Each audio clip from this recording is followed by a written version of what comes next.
you waiting for me to say something else? Was that an insane way to start this? Abolish texting me just hi.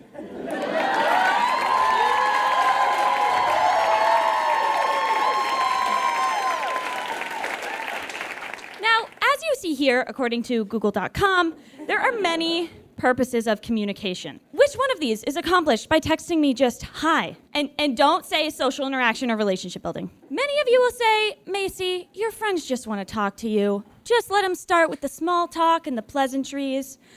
It's nice to do that. Wrong-o. It is rude to waste my time and make me say hi back, and then you say, how are you? And then I say, good, how are you? And then you get to your point. In the time it takes you to get to your point, I have already had a full-blown panic attack. Because you obviously hate me. I have felt like I am in trouble for 25 straight years. I am a bad person a lot of the time. Every time you text me just hi, I think that I'm getting caught. Texting me hi is inefficient, potentially dangerous, and it scares me. Writing used to be important because resources were scarce, and to send a message required someone traveling hundreds of miles. Imagine, you've been waiting for months for your deadbeat war general husband to send you a sign of life. And finally, you see the courier approaching in the distance, and you know that you'll know what has been going on in your husband's life for months. This courier has traveled miles, through battles, uphill, in the snow, both ways. And finally, you get the letter, you open it up, and it just says, hi. You would go insane. Do you know what happened to women that went insane then? They killed them. Now you're dead. Let's take a look at some of the most important written messages in human history and see what would have happened in an alternate universe. Good people of the audience, I present to you, you Nebula freaks, I knew you would know it. This is the world's oldest customer complaint. Women with the Karen haircut, insane product reviews, they all stemmed from this beautiful and important piece of text. This Sumerian clay tablet was sent from Nani in Dilmun to a copper seller named Nasir in a city called 566 miles away, to complain that the copper Nani was sold was insultingly low quality. To travel 566 miles in Mesopotamia would take about a month. So if Nani had written a tablet saying, hi,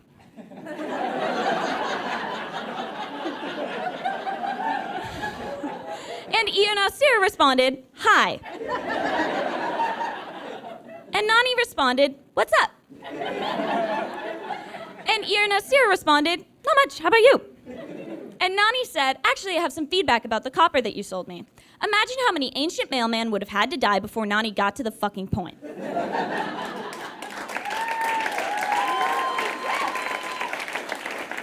Imagine if our founding fathers had started with hi. The Declaration of Independence already took 5 to 8 weeks to reach England. At 1,320 words and 10 to 16 weeks round trip for messages and response, we would spend 406 years discussing it. And imagine how miserable it would be if we were still trying to figure out what the Constitution said.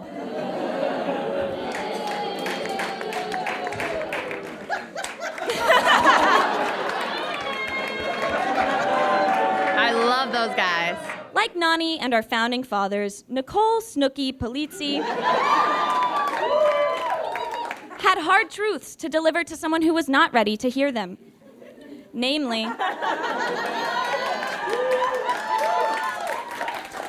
she had to tell Sam that her boyfriend Ron had, quote, made out with 2 girls and put his head between a cocktail waitress's breasts, among other infractions.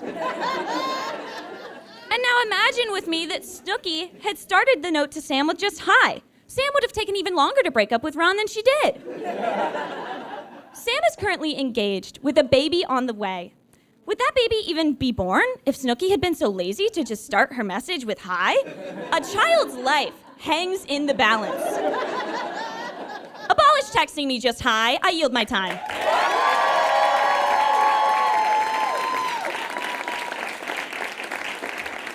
It's funny that you say a child's life hangs in the balance, because if a guy texts me, "Hi, I'm pregnant," that is an immediate, absolutely pregnant. The thing is, I wish the Declaration of Independence and whatever it's called, and the Constitution or whatever, started with "hi," because I would have actually read it. And that's important because I work in the government, so I should have read it. You also need to get on my level a little bit here, because "hi" could have been the beginning of a message someone's trying to send you when something really insane happens to them. They could be sending you something like, "Hip, gorgeous, curvy, the many ways I would describe you, Jamie. Do you want to grab some chips and hubris?" But right when he's texting me that, his submarine blows up underground. I think technically it imploded, so they were kind of squished. Right. So I'm just saying we need to give them some credit, because it could have been a really awesome text if that, whole thing hadn't happened. Right. Literally, "hi" has never been anything other than "let's fuck." Let's be honest. If I'm getting a "hi" text message, it's the guy who lives a block away from me saying, "Hi, he wants to come over." That's Okay, not how my phone works. that's usually not what I mean when I text my father. And I will say, if you're against this, what the fuck do you want me to text him instead, huh? I got nothing to say to the guy.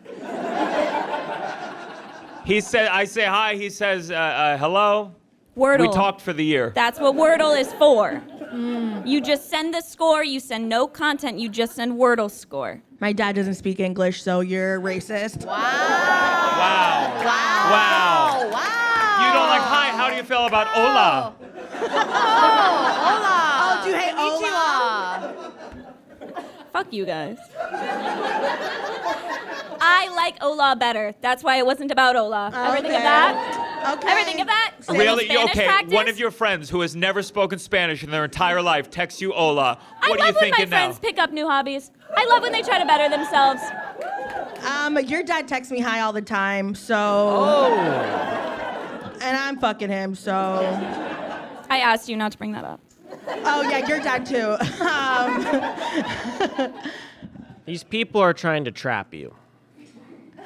They send a gentle "hi" to trap you in small talk to get something out of you. And if you take away this obvious ploy, they will just go straight to it. They'll say, "Fuck you." Do you want a bunch of texts that are like, "I want more than just salad. I want to eat a real meal. You're a bad father. You're a bad father. I hate you. Out of my life. Get out of my life. Get out. I'm sick of what this is. Whatever this is a Machiavellian piece of shit garbage life." You know what? I could see myself texting that to my dad.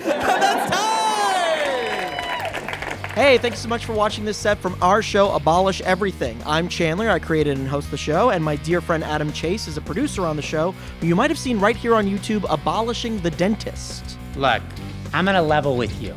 There's a whole new season of Abolish Everything, Season 2, and I have returned because I lost the first time, so I have gotten a chance at redemption. In Season 2, I'm not gonna tell you what I abolished, but I will tell you that my set involves a lot of embarrassing pictures of me from middle and high school. So if that sounds interesting to you, you're gonna have to go to freaking Nebula if you wanna watch it.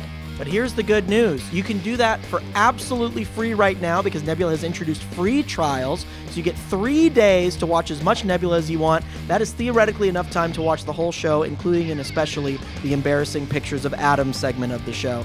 So if you want to see those embarrassing pictures of Adam, head to go.nebula.tv/abolish for 40% off an annual subscription. That'll give you access to all of Abolish Everything, as well as all kinds of other Nebula originals, including Scav, a show that Adam directed. He does all kinds of crazy crap on there. So go check it out. Follow this link. Thank you very much.